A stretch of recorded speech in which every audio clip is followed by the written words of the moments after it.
ഇത് കൂടെ പിടിച്ചോ. പറഞ്ഞതെല്ലാം ഓർമ്മയുണ്ടല്ലോ. ഒരു ഗ്ലാസും കൂടെ വേണേ പോതും. എല്ലാം ചൊന്നമാതിരി ചെയ്യ ഒരു ഗ്ലാസ് കൂടി തരണേ. കാശും തരണം. ഓ തരാം.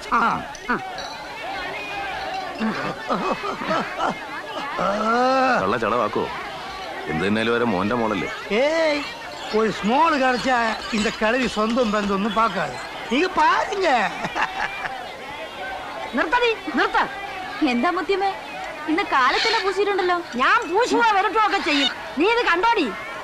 ദീനം വന്ന് ചത്ത കോഴിയാണോടി വീട്ടിൽ കാശുണ്ടാക്കുന്നത്? ഞാൻ പറ്റതോ? നിങ്ങൾക്ക് വല്ല അസുഖമുണ്ടോ? അസുഖം നിന്റെ തന്തയ്ക്കാ. ഇത് പാത്തിയാ ദീനം വന്ന് ചത്ത കോഴി ആരും വാങ്ങിക്കൊണ്ടു പോകരുത്, രോഗം പിടിക്കും. മുത്തിയമ്മേ, വെറുതെ അനാവശ്യം പറഞ്ഞുണ്ടാക്കല്ലേ കേട്ടോ. അല്ലല്ല, ഞാൻ പറഞ്ഞത് നേരാ. നിങ്ങൾ ആരും വാങ്ങിക്കൊണ്ട് പോകല്ലേ, രോഗം പിടിക്കും. എന്താ ഇത്?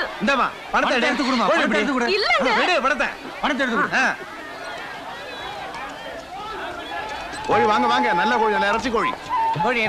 விலையெல்லாம் கம்மிதான். கிலோ 30 ரூபா. 30 ரூபாயா? அந்த அம்மா 35 ரூபா சொல்லுது. அதெல்லாம் ஏமாத்தி பத்திக்கிறாங்க. நான் அப்படிப்பட்ட ஆள் இல்ல. எனக்கு 2 கோழி வாங்க கொடுக்கறேன். இருங்க. கொடுங்க.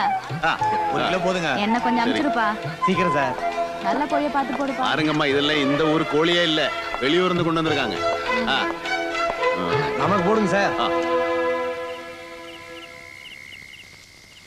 വൈകുന്നേരം ഈ പ്രദേശത്തൊന്നും കണ്ടതില്ല. ഞാൻ എന്റെ പിള്ളേരുടെ കൂടെ തെണ്ടാൻ പോയി. ഇന്ന് കച്ചവടം തകർത്തു കളഞ്ഞല്ലോ. ഒരു വാശി ഉണ്ടായിരുന്നു. ആരെങ്കിലും ക്രിട്ടിസൈസ് ചെയ്യാനുണ്ടാവുമ്പോഴാണല്ലോ ഓരോരോ ഇത് കയറുന്നേ. അപ്പോ രണ്ടിലും നിറഞ്ഞിട്ടേ മാറൂന്ന് കരുതിയല്ലേ? എന്തായി, അമ്മയ്ക്ക് എഴുതിയോ അതോ? എഴുതി. ശിവൻ പറഞ്ഞുകൊണ്ട് മാത്രം. അച്ഛനും അമ്മയായിട്ടൊക്കെ വഴക്കിടാം, പിണങ്ങാം, പക്ഷേ മനസ്സുകൊണ്ട് ഉപേക്ഷിക്കരുത്. ആ നഷ്ടം എന്താണെന്ന് അറിഞ്ഞവനാ ഞാൻ. Hope for the best. എല്ലാ ദിവസവും കലങ്ങി തെളിയും.